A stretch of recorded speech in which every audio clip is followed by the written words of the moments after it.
So good afternoon, everybody.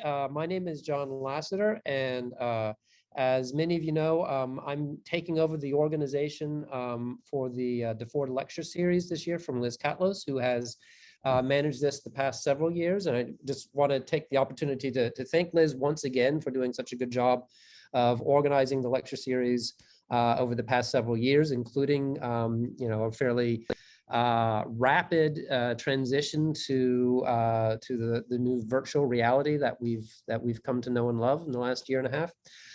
Just a real quick introduction of what the DeFord Lecture Series is. The DeFord Lecture Series used to be technical sessions, has been a tradition in the graduate program of the Jackson School since the late 1940s, and it's been a requirement for our graduate students. It started out as a venue for students to disseminate their research, but has evolved into the current lecture series, an opportunity for us to have distinguished visitors as well as members of our own community present really cutting-edge, exciting research over the broad range of subdisciplines within the geological sciences and people from around the world. The DeFord series is named after Ronald Kinnison DeFord, who joined the university as a professor back in 1948 with the purpose of enhancing the quality of the graduate program of the department.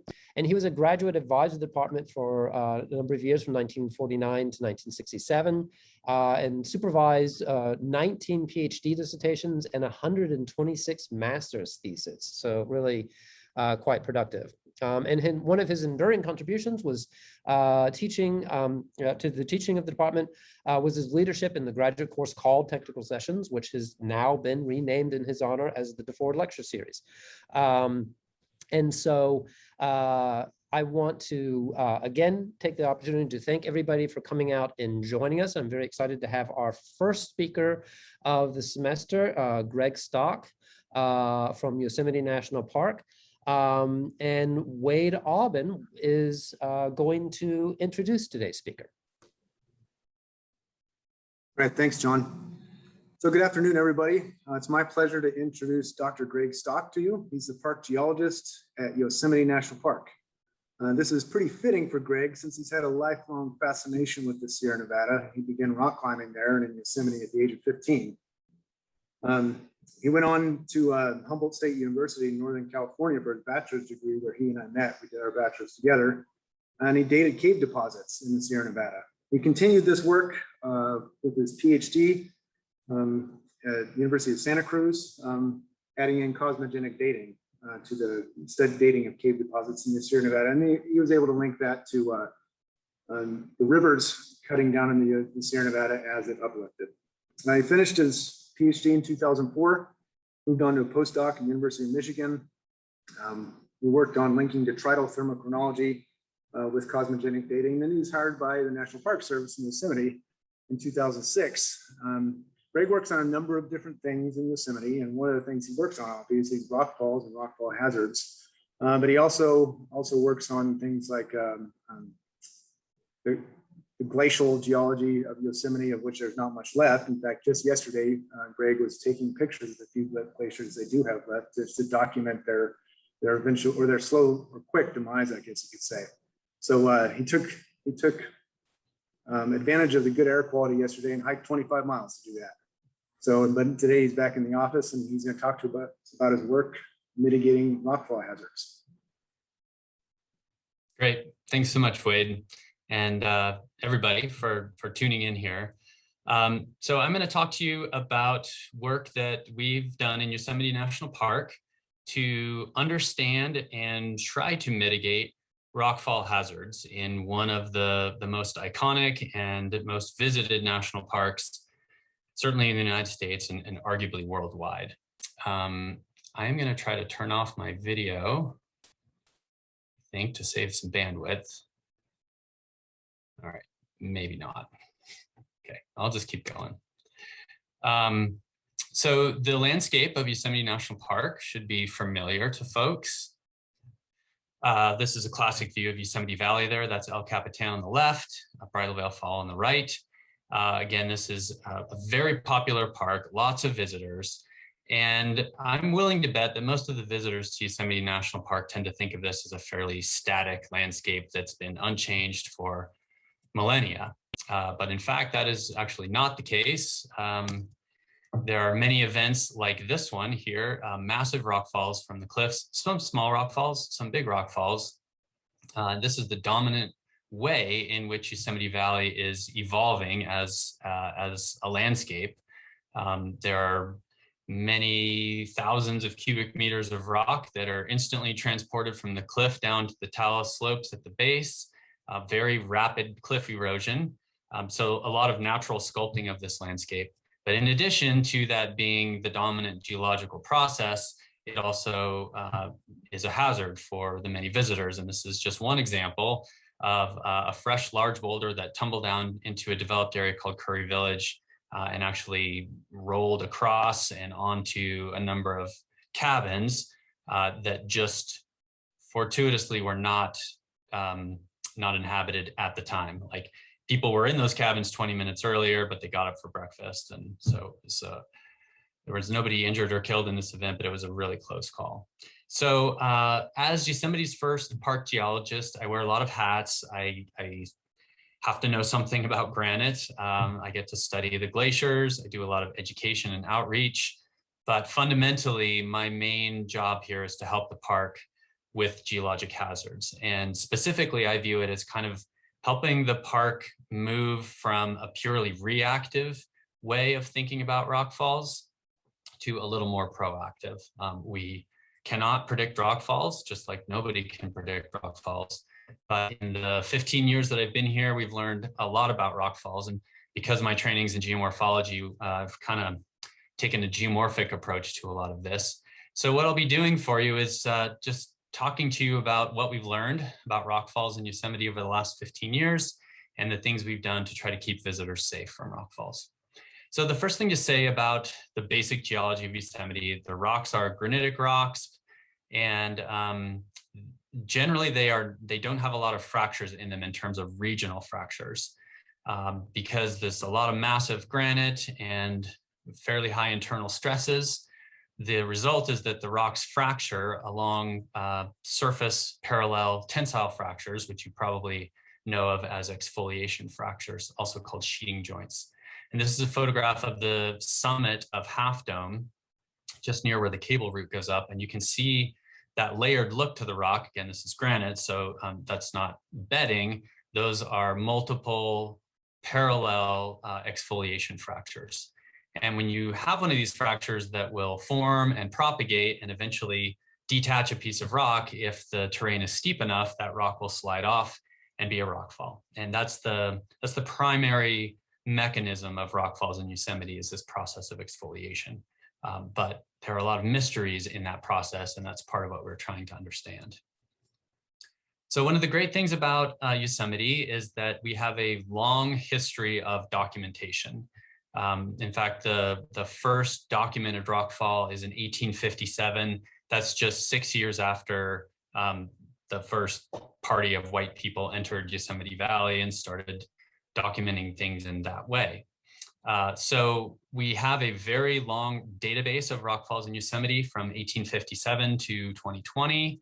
We have nearly 1,500 rockfalls documented in that time period. And since I've been here anyway, and we've been extra diligent about documenting rockfalls, we're seeing about an average of one every 5 days or so, somewhere in the park. Most of those are in Yosemite Valley. And in terms of the hazard, well, the risk presented by rockfalls, in that time period, we've had 16 fatalities and more than 100 injuries. So there are things that are more hazardous in Yosemite, like falling trees or drownings, for example. But there's nothing that has the potential for a mass casualty incident. In fact, the largest mass casualty incident we've had in Yosemite was a rockfall in 1980, when 3 people died and 19 people were injured in just one event. So that's why we want to understand this process a little more. One of the first things I did in working with this database was to make this map, which shows the distribution of rockfalls in Yosemite Valley, their volumes, that's the size of the dot there, and then the season in which that rockfall occurred.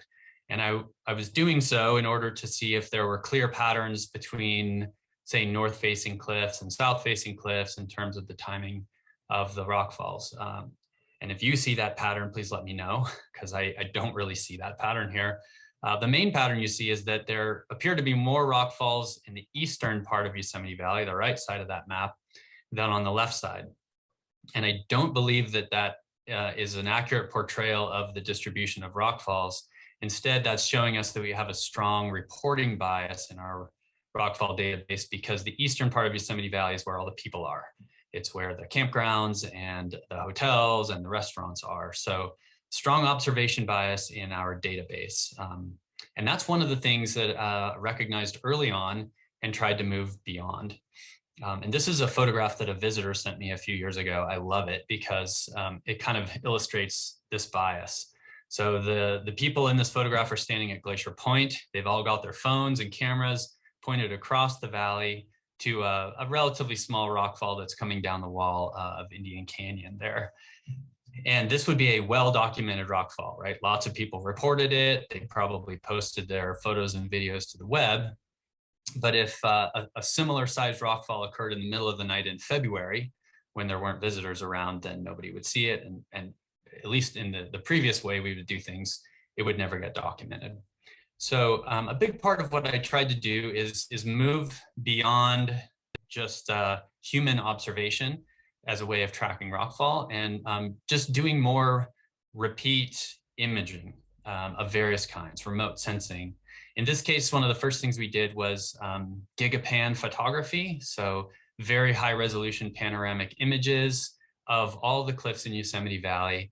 So we'll have a before photo of any particular place on the cliff. And after a rockfall occurs, we can compare those two photographs and get a sense for how large the rockfall was, what area of the cliff was affected. So the bottom there just shows an example of a rockfall that occurred in 2008 from Glacier Point. And you can very clearly see the rockfall scar on the right side. That gray color is the natural color of the granite. It's sort of like a freshly broken specimen.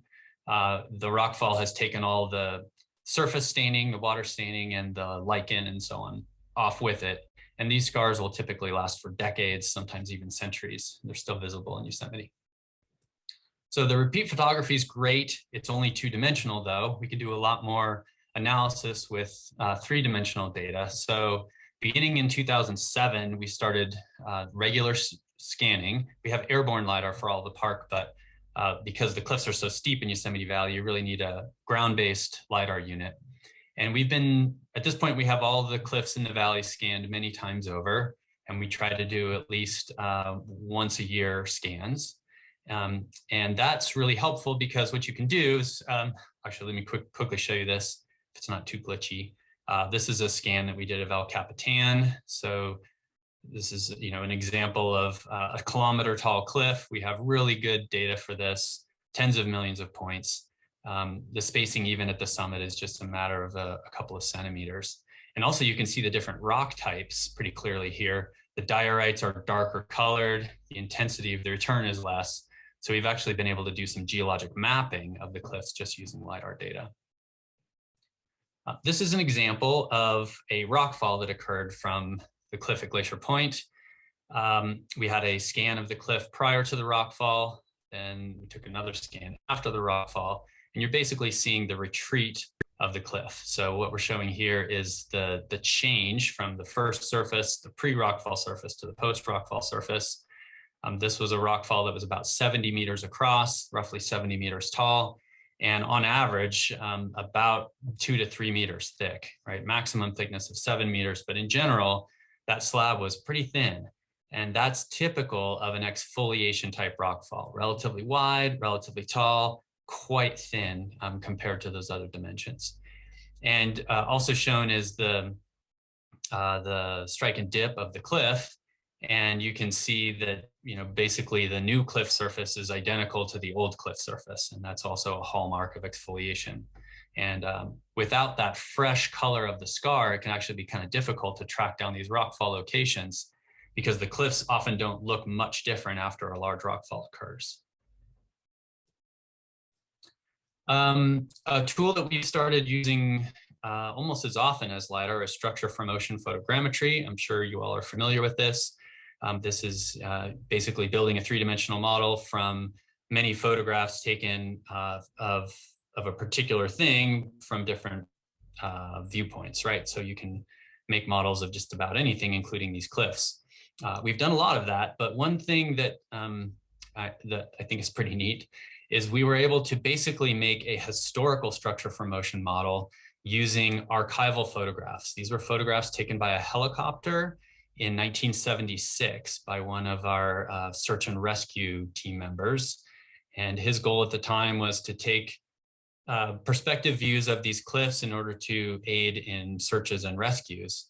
But it turns out that there's enough overlap in these photos and enough movement of the helicopter with the photos that we could build a structure from motion model of the cliff as it looked in 1976. So using only 21 photographs, we're able to make a point cloud, structure from motion point cloud of a cliff as it looked more than 40 years ago. This is Middle Brother, for example. So not only can we use LiDAR in recent years to track rockfalls, we can go backwards in time, many decades, by comparing this structure from motion point cloud against more recent LiDAR data. And when we do that, we have a pretty good accounting of rockfalls between 1976 and in this case, 2016. During that time interval, we detected 116 rockfalls from this particular cliff, Middle Brother. And for, in contrast, I guess, only 62 rockfalls were reported in our database over that same time period. So that clearly illustrates the observation bias that I was indicating before. Now, most of the large rockfalls shown here do end up in the database because if a rockfall is big enough, generally someone will hear it or see it or will see evidence of it somewhere. But for many of the smaller rockfalls, they just go undetected. Yeah, a cumulative volume of about 70,000 cubic meters from this cliff during that 40-year period.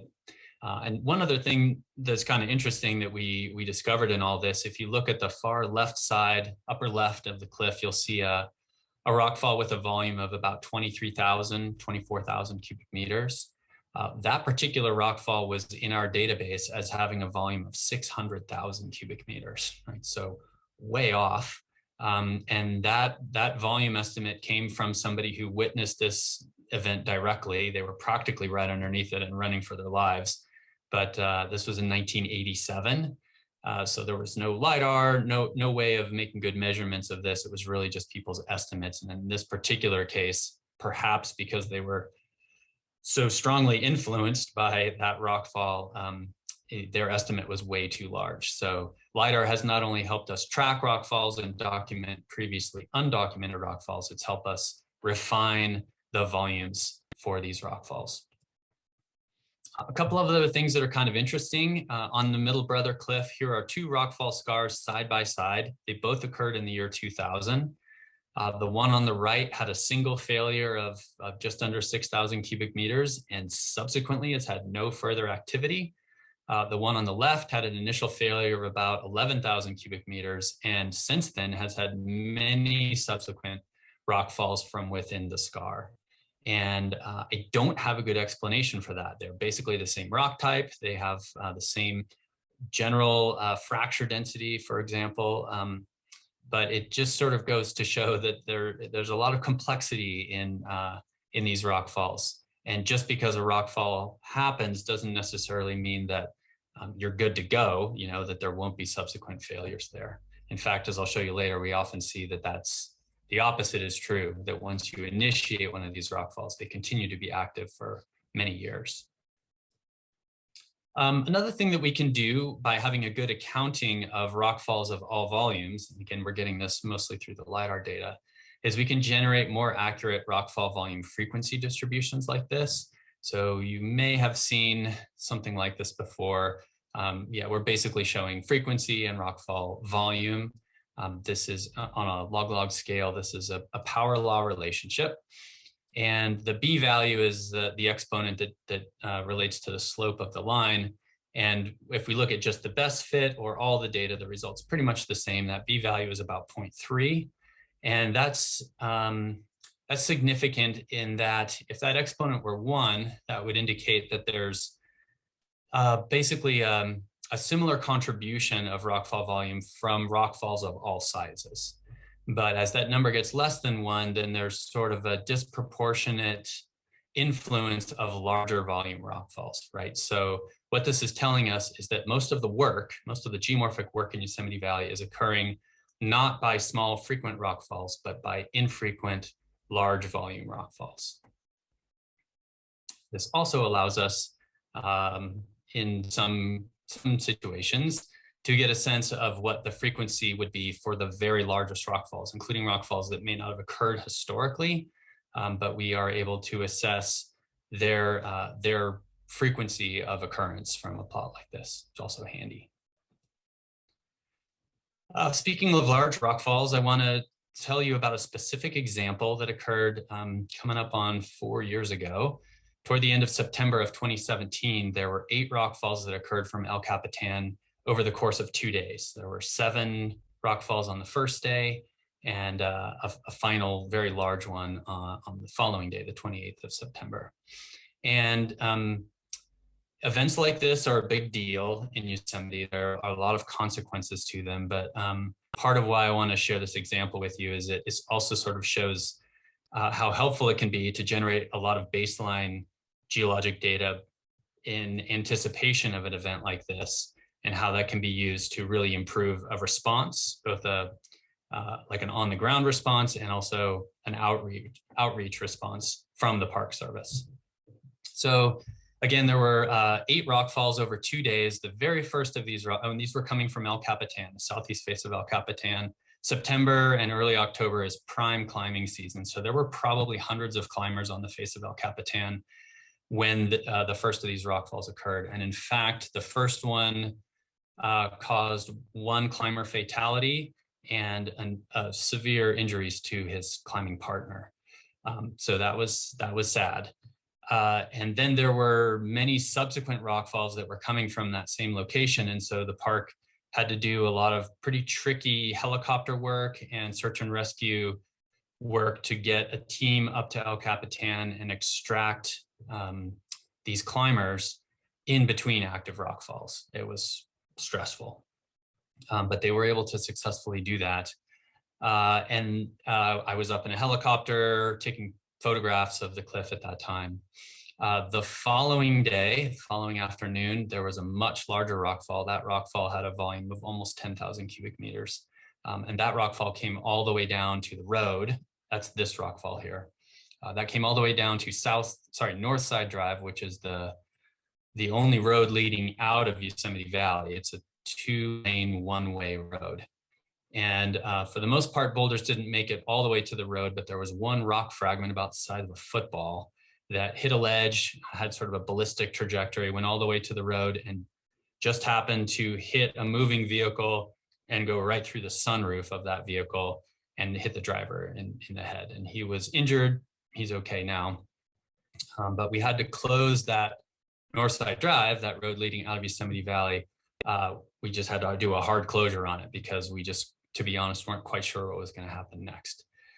So we fortunately, as I said, had a lot of baseline data for this. We had these Gigapan photographs, these high resolution photographs. So it was easy to quickly repeat those. And you can, I think, see pretty clearly where the rockfall came from.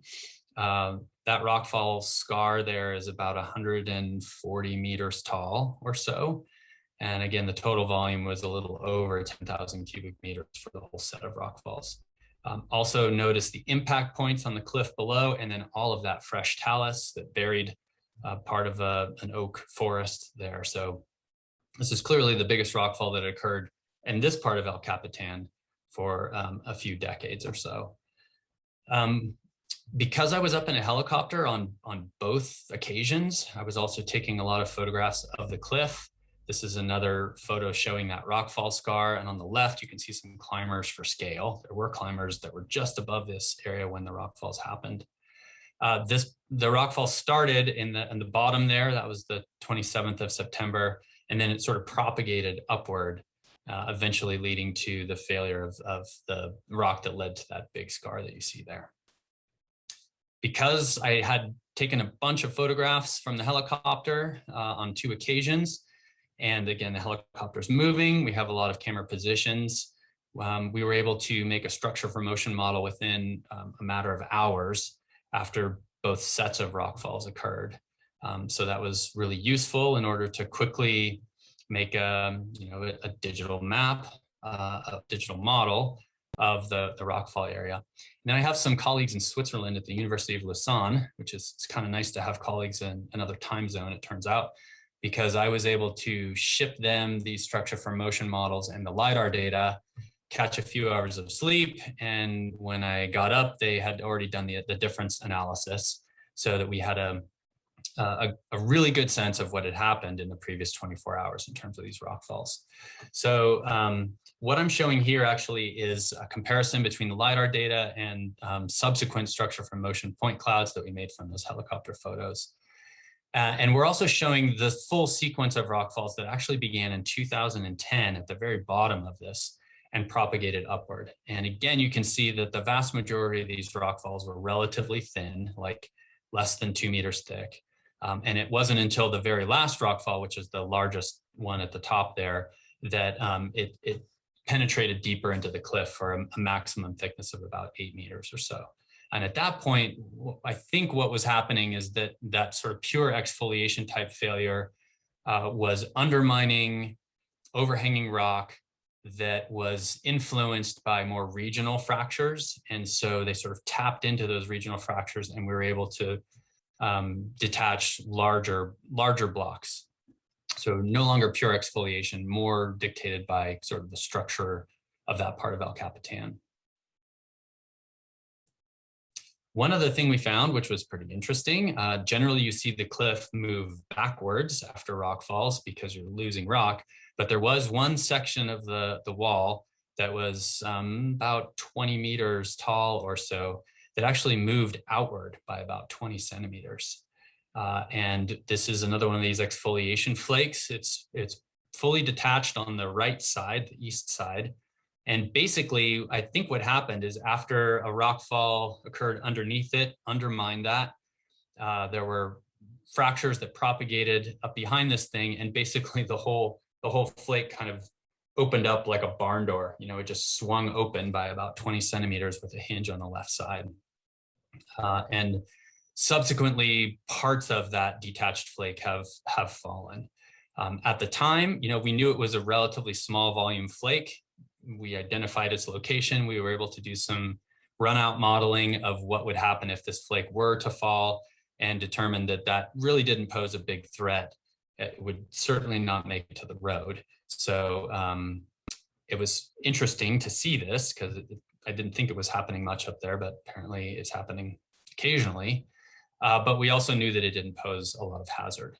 We were more interested in the area above that scar, the intact cliff above, primarily concerned with another failure of equal or even larger volume, because we were really, at this point, the road was still closed. We were trying to figure out whether we could reopen that and let people out of Yosemite Valley.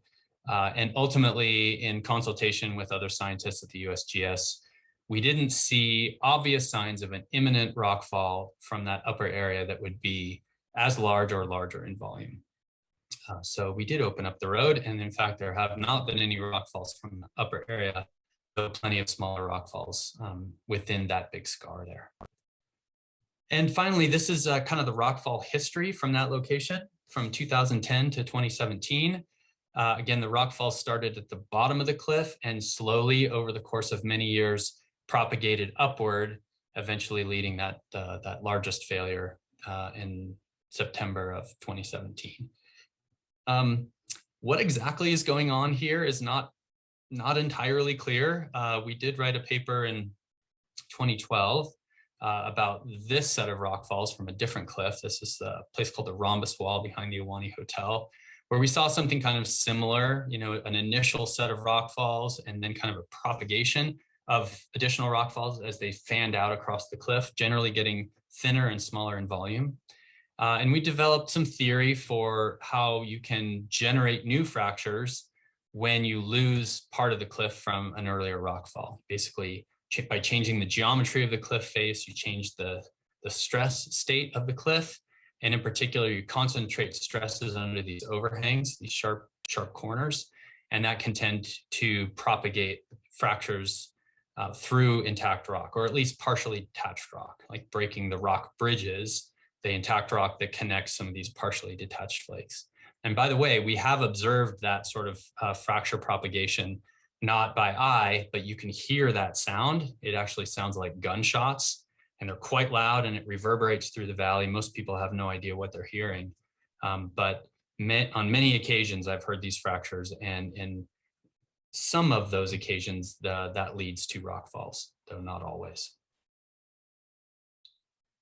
Okay, so I want to talk now a little bit about what we call rockfall trigger, rockfall triggering.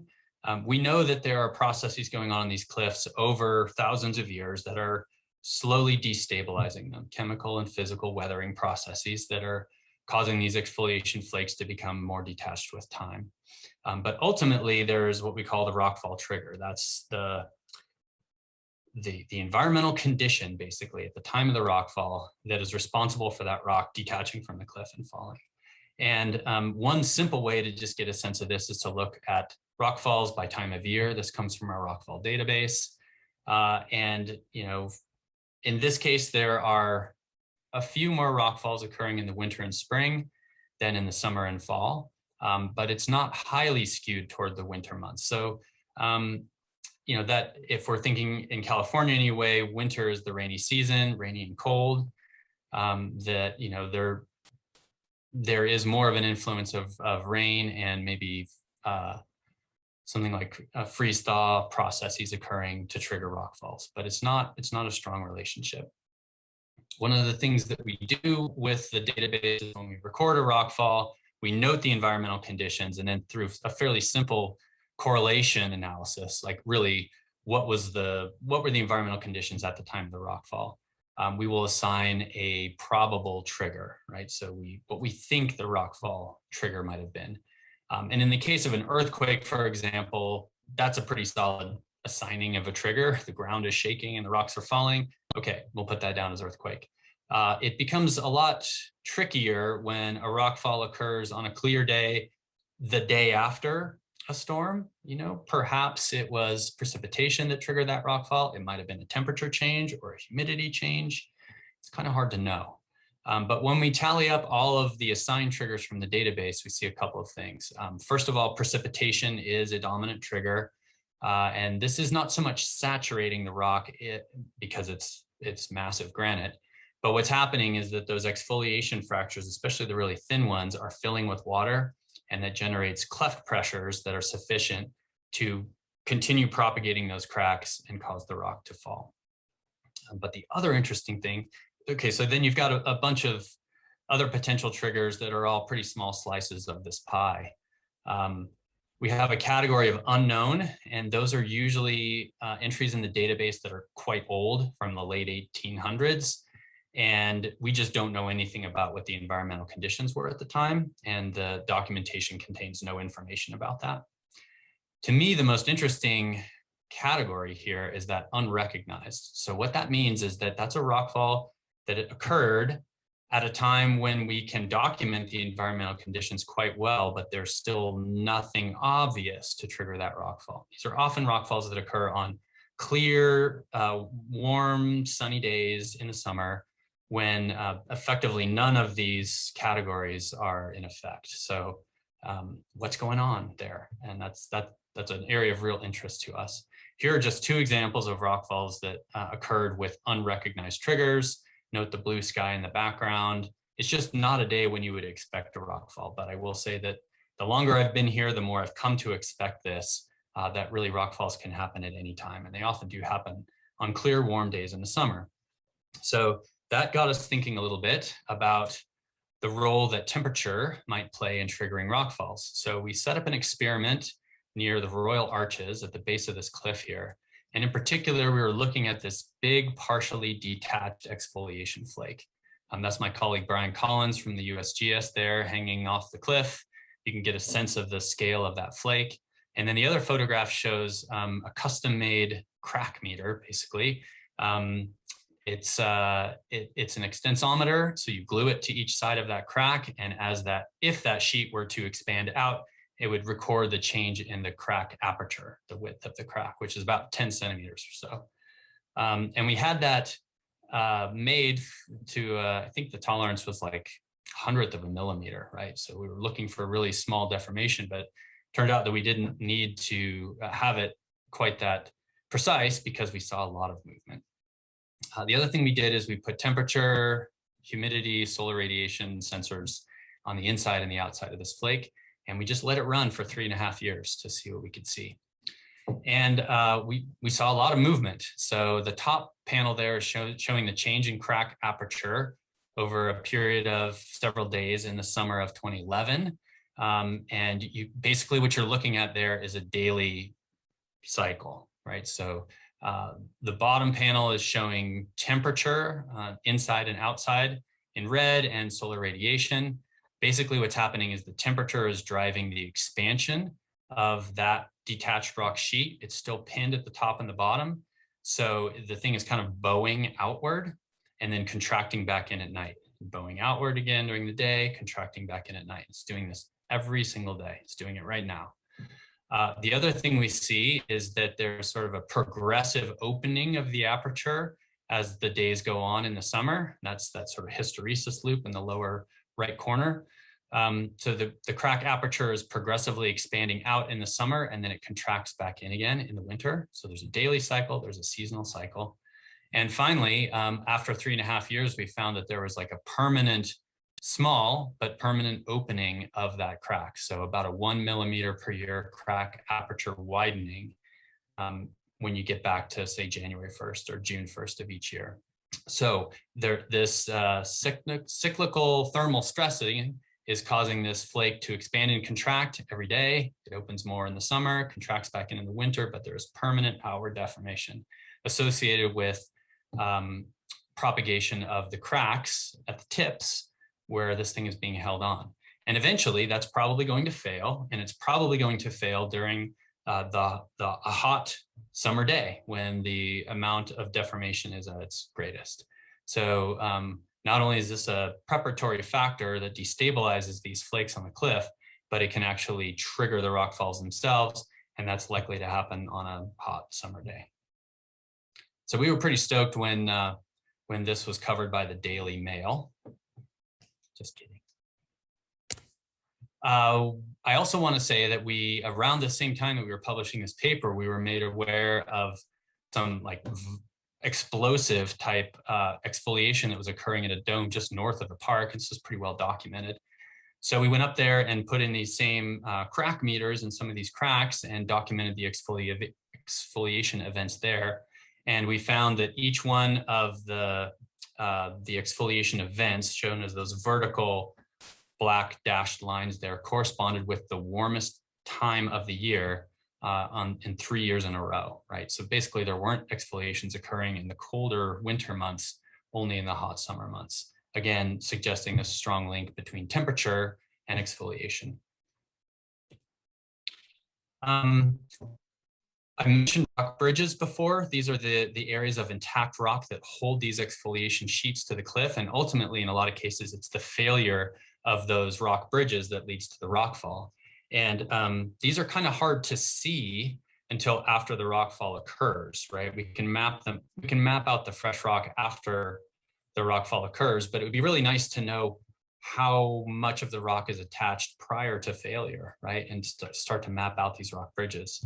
So my colleagues at the University of Lausanne in Switzerland came up with this method of thermal monitoring of exfoliation sheets, where we're using thermal images to look at the cooling patterns of some of the big flakes on El Capitan. Boot flake and Texas flake are two big famous flakes on the nose reed of El Capitan.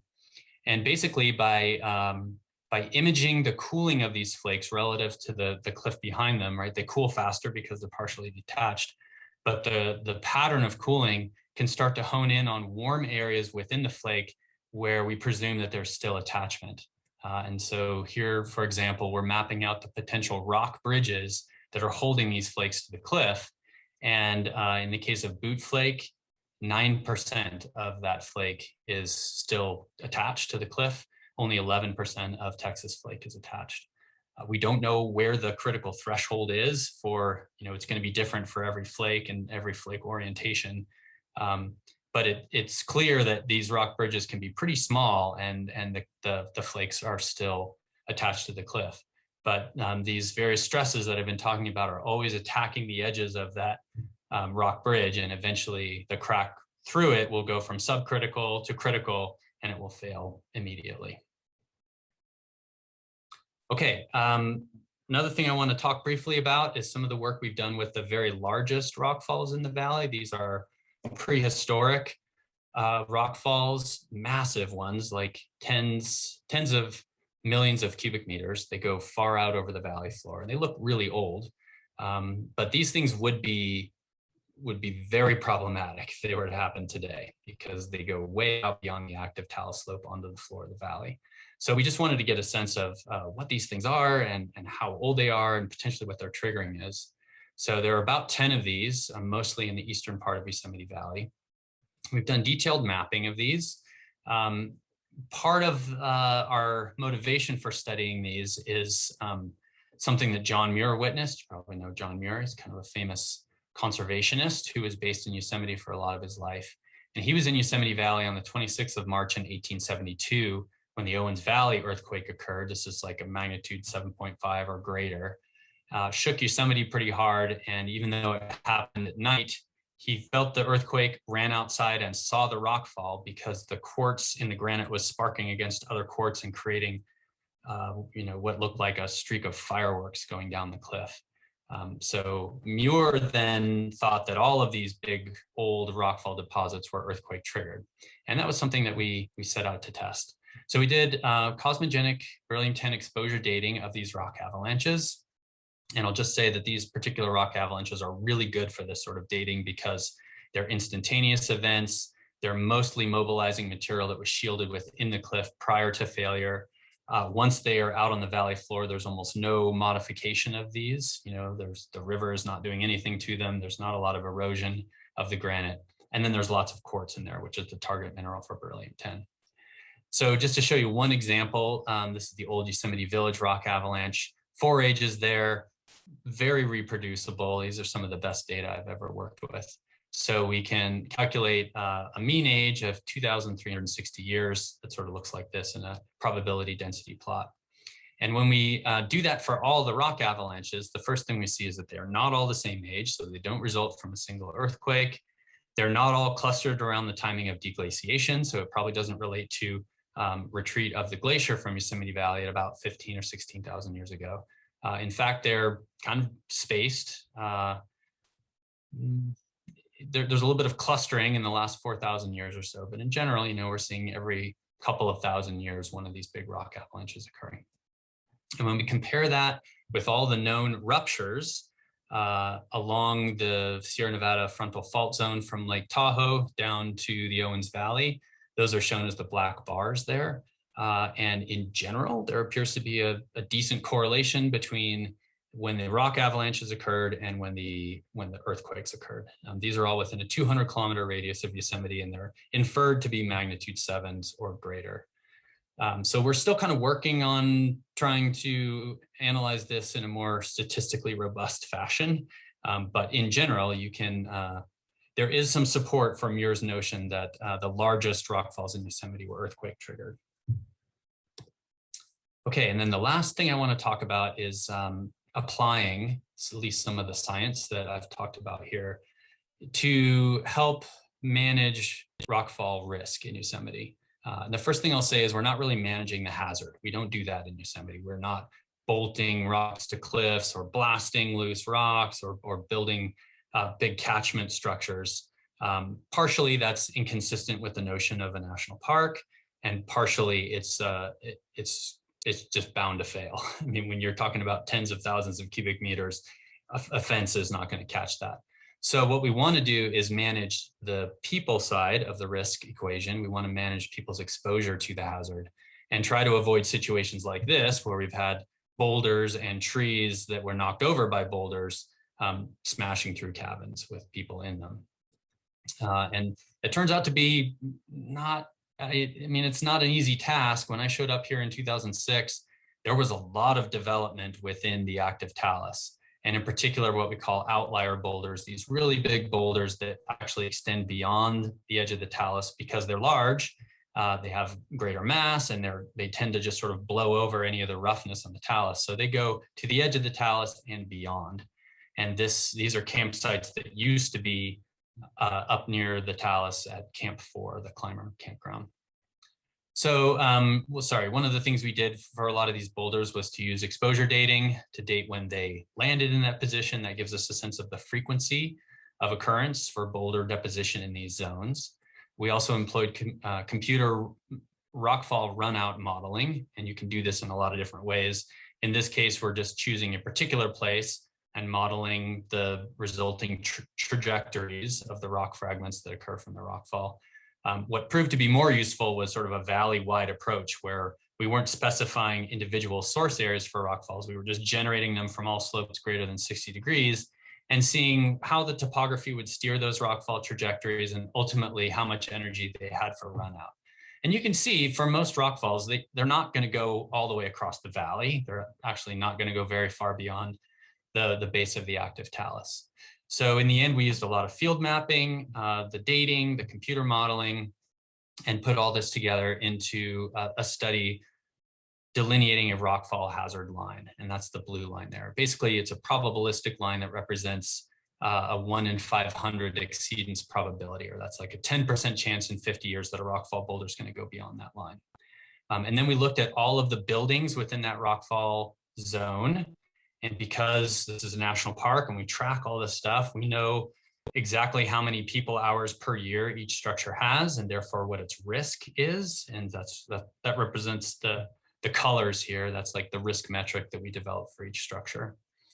And in the end, probably it's the least interesting looking, but the most compelling plot from this study was a ranking of all the structures in Yosemite Valley by their risk. And the ones on the lower left are like storage units, very low human occupancy, low risk.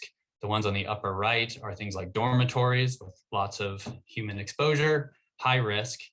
And our superintendent and our park management team identified a risk metric of 6, which is the red line there, as our threshold for taking action. And so every dot, there were hundreds of buildings that had a risk metric greater than 6. And we, for the most part, removed all of those buildings from the rockfall hazard zone, or we repurposed them.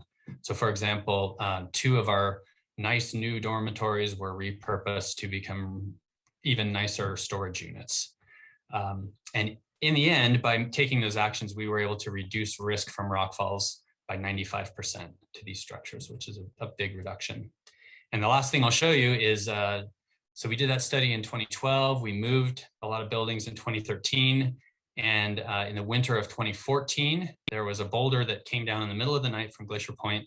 And basically it landed right within the footprint of one of the cabins that we'd removed the year before. And it came up and landed within a second one. So that's 2 structures that would have been significantly affected by a rockfall in the middle of the night. And instead of it being, a potentially really consequential event, it was not, because the boulders or the cabins had already been moved. So that's just an example of the kind of geologically reasoned decision-making that we're doing more of in Yosemite. So here are just some summary points. Exfoliation is the dominant type of rockfall in Yosemite. It's the dominant geologic process. Remote sensing of various kinds has really improved our ability to track rockfalls and understand their failures. A lot of the unrecognized triggers that we've documented probably result from subtle processes like cyclical temperature changes. The exposure dating works really well for the big rock avalanches, which are probably related to earthquake triggering. And ultimately, we try to use as much of this science as we can to make better decisions and keep people safe.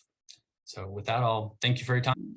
And so I'd just like to take this opportunity to thank you once again for traveling all the way out to Austin to come and talk to us. Someday that will happen again.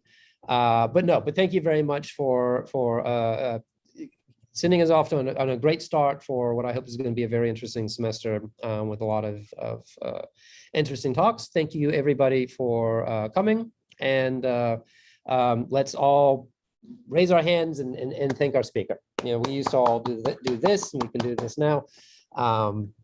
Thank you very much, Greg. Yeah, my pleasure. Thank you.